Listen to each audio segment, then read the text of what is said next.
レバローフーズマーケットでお買い物の皆さん、おはようございます。また杉薬局でお買い物の皆さん、おはようございます。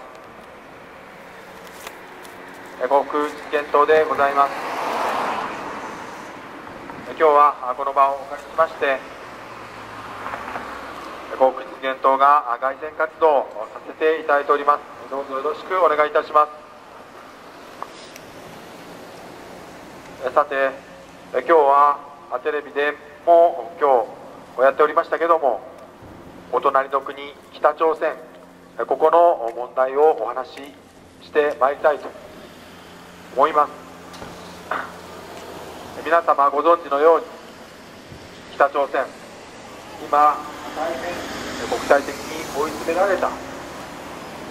状態でございます。アメリカの大統領がトランプ大統領に代わり、かつての元オバ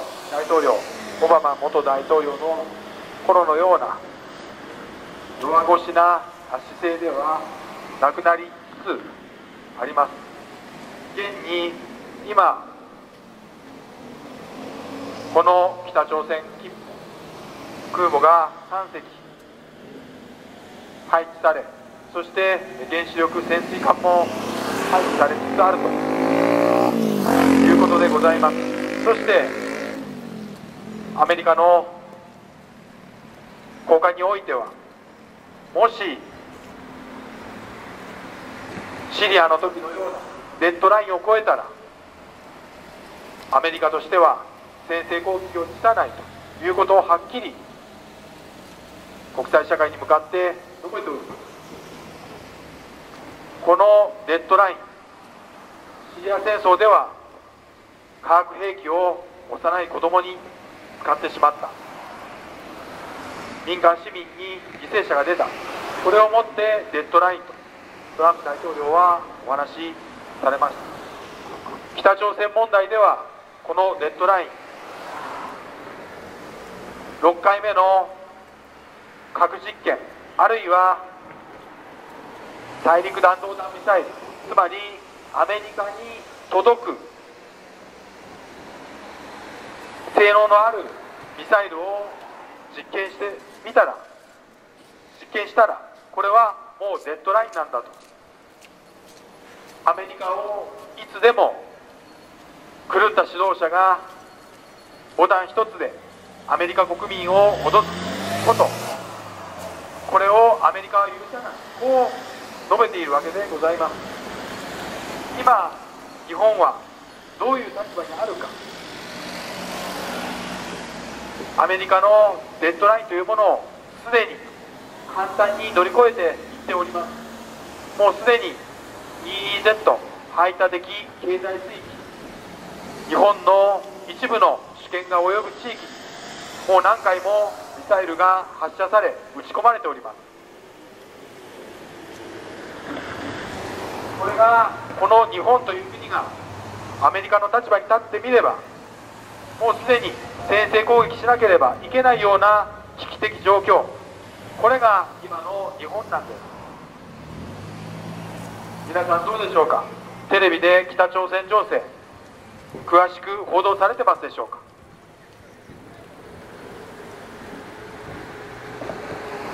昨日ミサイル実験が失敗したというニュースが流れましたが、外務省、皆さん何と声明を出しているかご存知でしょうか。直ちに日本の安全保障に重大な危害を及ぼすような状況ではないと、こう正式に発表しているんです。何を言っているのか。アメリカであればもうボーダーラインはすっかり通り越して、いつでも狂ったお隣の国の指導者がボタン一つで何発ものミサイルが飛んでくるかもしれない。核ミサイルであればもう何百万人の犠牲者がいつ出てもおかしくない。サリンや VX ガス、これらの化学兵器が搭載されて落ちたら、もう日本のどこかで阿鼻叫喚地獄、大変な状況がすぐにでも起きてしまう状況にございます。国会でもいまだにどこかの学園のことをやっていますが、この野党、どんどん支持率が下がっています。自民党の摘出にもかかわらず、数パーセントの支持率、これにあえているのが野党です。これは日本の政治に対して責任を持てない政党だということを皆さんはご存知だから、支持率が下がり続けているんだと私たちは思います。しかし与党であるところの自民党、今ミサイルがこの高山の町に祭り明けののどかな日曜日に落ちてきたらどうすればいいのか、そのことを何ら国民に知らせてはおりません。報道機関においてもそうです。どこか人事、どこかよその国の出来事、このような風潮がございます。幸福実現党は本当にこの日本という国が世界でリーダーシップを取り、平和国家としての役割、平和を押し広げるためにも憲法9条というものを改正し廃止し、そしてお隣の国にはきちんとした対応を取っていく、このことが重要だろうと私たちは思うんです。ですから何もしない野党の立場を超え、そして与党の自民党以上にこの国の未来を憂えております。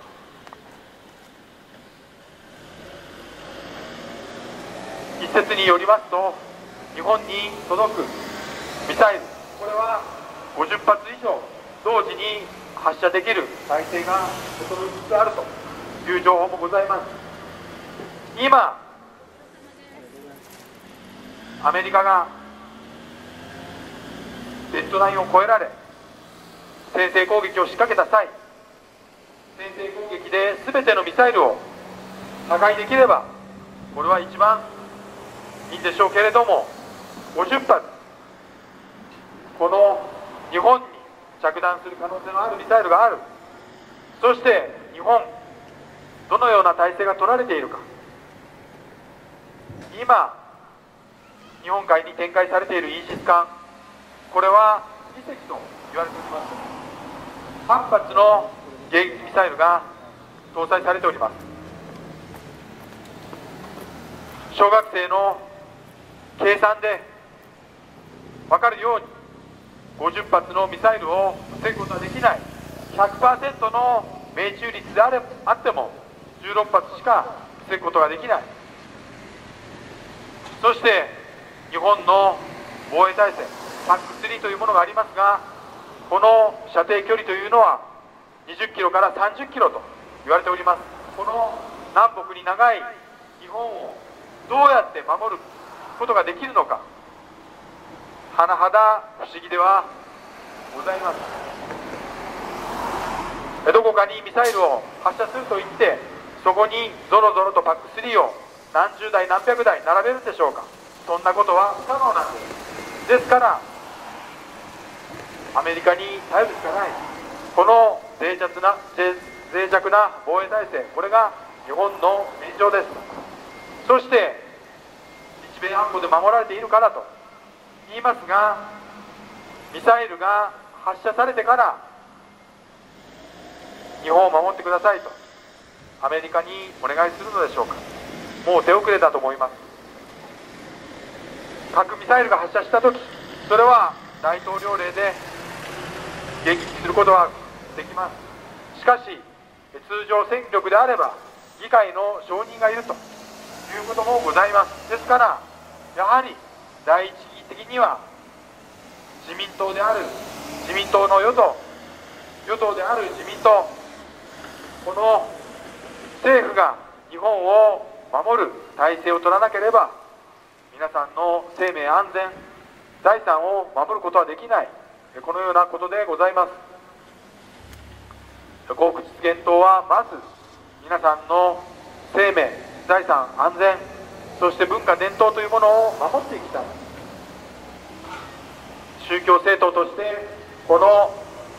2000年以上続く神代の時代から続くこの日本の良き伝統を守っていきたい。ですから防衛体制をしっかり整えないんです。これは何も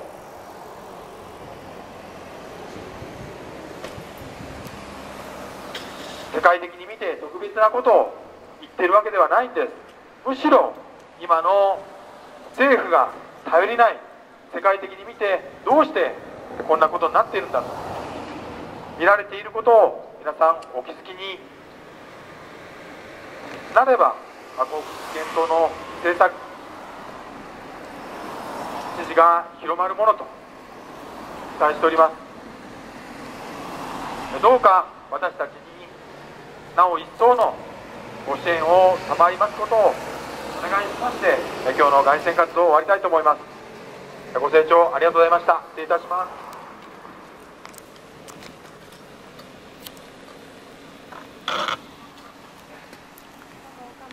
ありがとうございます。